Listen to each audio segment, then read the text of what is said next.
Hello all, तुमचं स्वागत आहे माझ्या यूट्यूब चॅनलमध्ये.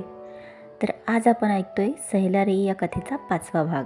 आणि 5वा भाग ऐकण्यापूर्वी सर्वांनी कन्फर्म करून घ्या की आधीचे 4 भाग तुम्ही ऐकले असावे आणि चॅनलला सबस्क्राईबही करून घ्या. तर सुरू करूया कथेचा 5वा भाग. हाऊ डेअर यू, हिंमत कशी झाली तुझी तिला प्रपोज करायची. त्या जोरदार पंचसोबत अद्वैचे रागातले शब्द त्याच्या कानावर पडले. त्याच्या पंचसोबत त्याचे दोन्ही शब्द सोहमसाठी शॉकिंग होते. आवडते ती म्हणून बोललो. तो हिमतीने बोलला. तुझी आवड तुझ्याच जवळ ठेवायची, कळलं? अद्वै खाली झुकून त्याच्या डोळ्यात बघून कडक आवाजात बोलला. का? आहेस कोण तू तिचा, भाऊ की बॉयफ्रेंड? सोहमसुद्धा चिडून बोलला. पण लगेच दुसरा जोरदार पंच त्याच्या तोंडावर बसला. तसं त्याच्या तोंडातून आणि नाकातून रक्त आलं.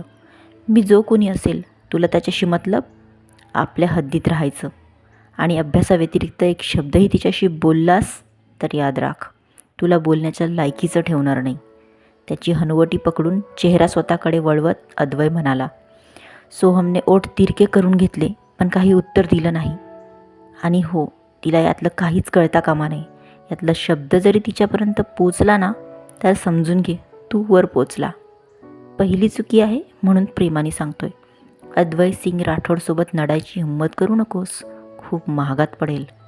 इतकं बोलून अद्वैने हनुवटी सहित पकडून ठेवलेला सोहमचा चेहरा झटका देऊन सोडला आणि मागे वळून बाहेर जायला लागला. इतका वेळ रागाने त्याच्याकडे बघत असलेला सोहम त्याची धमकी ऐकून सुन्न झाला, तरी धीर एकवटून बोललाच. इतकं प्रेम करतोस तिच्यावर? हू? त्याचा प्रश्न ऐकून त्याचे पाय जागीच थांबले आणि त्याने वळून रागाने उजव्या हाताचं एक बोट सोहमवर रोखलं. माइंड युअर ओन बिझनेस, रागाने फणफणत तो समोर झुकून बोलला आणि बाहेर निघून गेला.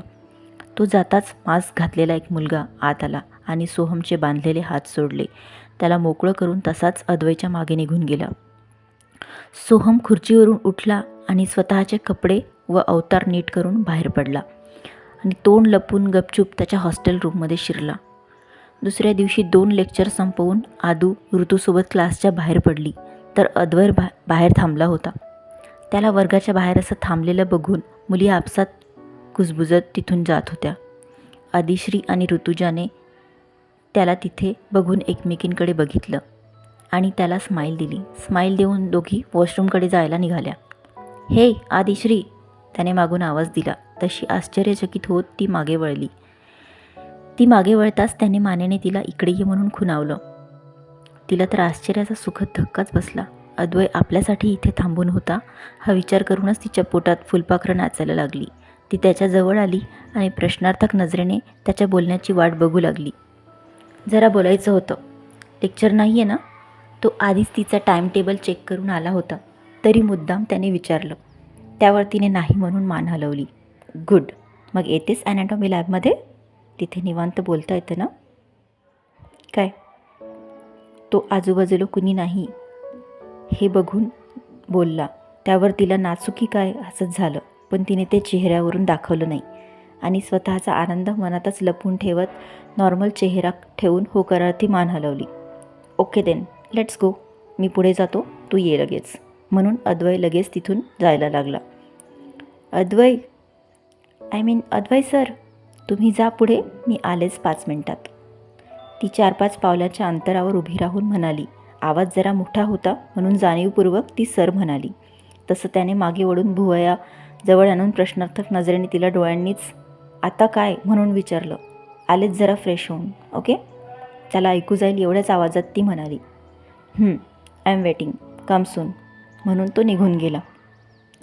आदू, आय एम वेटिंग, कम सून, हाय कसला गोड आहे यार हा. त्याला गेलेलं पाहून ऋतूने आदूच्या गळ्यात हात टाकून फिल्मी आवाजात म्हटलं. तशी आदू गोड हसली. गोड तर आहेच, नो डाऊट. आदू तिथून सरळ जाऊन ॲनाटॉमी लॅबमध्ये एंट्री मारताना दिसणाऱ्या अद्वैला बघून म्हणाली. मग त्याला म्हणायचं ना, तू चल मैं आई. भारी वाटलं असतं त्याला. ऋतू सूर काढत तिला म्हणाली. ओहो, भारी तुलाच वाटलं असतं बाई. त्याला तर वाटलं असतं मी सकाळी सकाळी डोक्यावर पडले की काय, वरून शिव्या घातल्या असत्या ते वेगळंच. दोघी वॉशरूमकडे जात बोलत होत्या. आज जाऊन जरा केस नीट करून ऋतूशी गप्पा मारत तिने बॅगेतून पावडर काढलं आणि हातावर ठेवून हात झटकत चेहऱ्याला लावलं. तसं ऋतूने तिच्या बॅगेतून लिपस्टिक काढून आदूसमोर धरलं.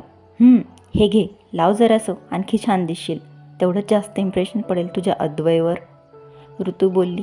तसं आदूने तिचं तोंड दाबलं.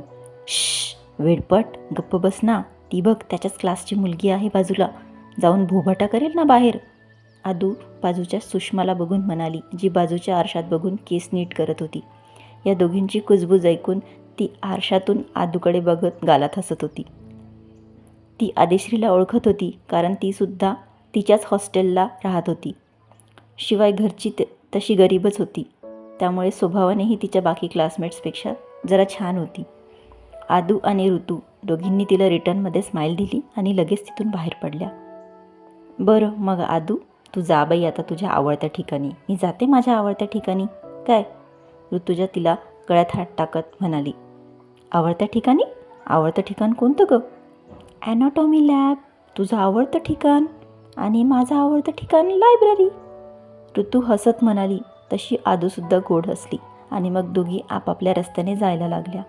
जाताना ऋतू तिला ऑल द बेस्ट करून बाहेर लायब्ररीकडे निघून गेली. किती वेळ गं? 5 मिनिटं सांगून 12 मिनिटं लावलीत. ॲनाटॉमी लॅबमध्ये शिरताच तिच्या कानावर त्याचे शब्द पडले. तसं तिच्या चेहऱ्यावर गोड हसू आलं, कारण हे नेहमीचंच होतं. तो नेहमी वाट बघत थांबायचा आणि ती प्रत्येक वेळी उशीर करायची आणि आल्या आल्या त्याचे ते ठरलेले शब्द तिच्या कानावर पडायचे आणि तिला ते प्रचंड आवडायचं. तो आपली वाट बघतो ही फिलिंगच तिला खूप भारी वाटायची.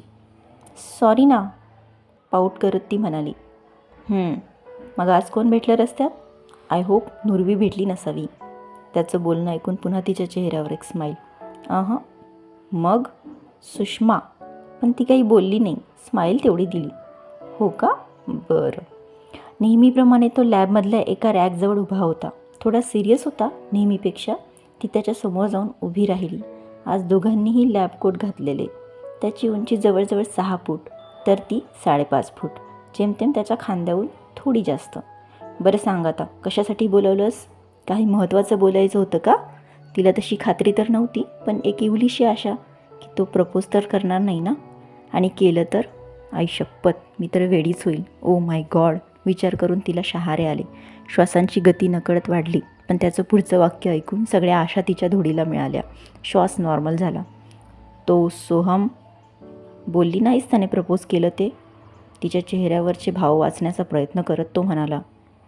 ओ, तुला कसं कळलं? आता त्याचे हावभाव ती वाचण्याचा प्रयत्न करत होती, पण त्याचे भाव निर्विकार होते. मध्येच थोडा राग डोकावला. ते महत्त्वाचं नाही आहे. आधी मला सांग, एवढी काही गरज पडली तुला 3-3 वेळा त्याच्याशी जाऊन बोलायची? आवाजात तक्रारीसोबत थोडा पॉझिटिव्हनेसही झळकत होता, जो तिला नवा नव्हता, पण तरी तेवढंच समाधान. पर्सनल काही नाही, फक्त अभ्यासाचं बोलले. तोही बोलतो नेहमी, पण अभ्यासाशिवाय दुसरं कधीच काही बोलला नाही आजवर. त्यामुळे मला वाटलंच नाही त्याच्या मनात असं काही असेल.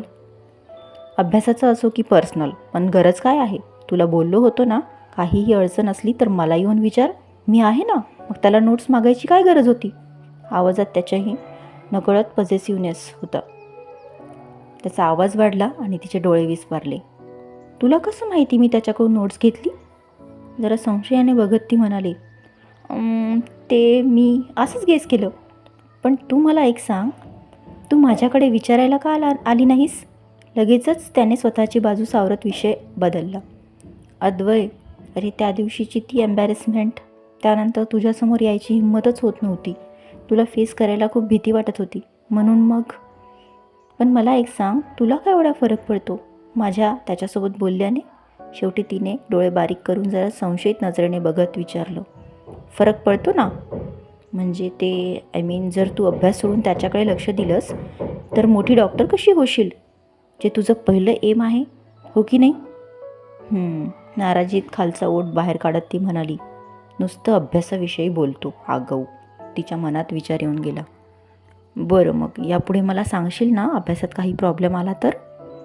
अरे पण तुझं 4th इयर आहे ना, जे मेडिकलचं सगळ्यात टफ इयर असतं. मग तू स्वतःचा अभ्यास सोडून मला शिकवशील का? तू माझी काळजी अजिबात करू नकोस, मी करेल माझं मॅनेज.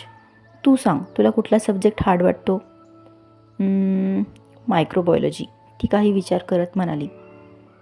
तो आहेच जरा, स्पेशली पेपर 1 बॅक्टेरियोलॉजी थोडा वलॅटाईल आहे, बट डोंट वरी, शिकवेन तुला मी. आणखी सांग, दुसरा कुठला विषय? फार्मॅकॉलॉजी जमतो का? हो, तसा खूप थोडा कन्फ्युजिंग वाटतो कधी कधी, म्हणजे ते मॅथ्सच्या फॉर्म्युलासारखं आहे ना जरा जरा, पण लिहून प्रॅक्टिस केली की मग जमतं. गुड, हुशार आहेस. मग तर फॉरेन्सिक मेडिसिन जमतच असेल, हो ना?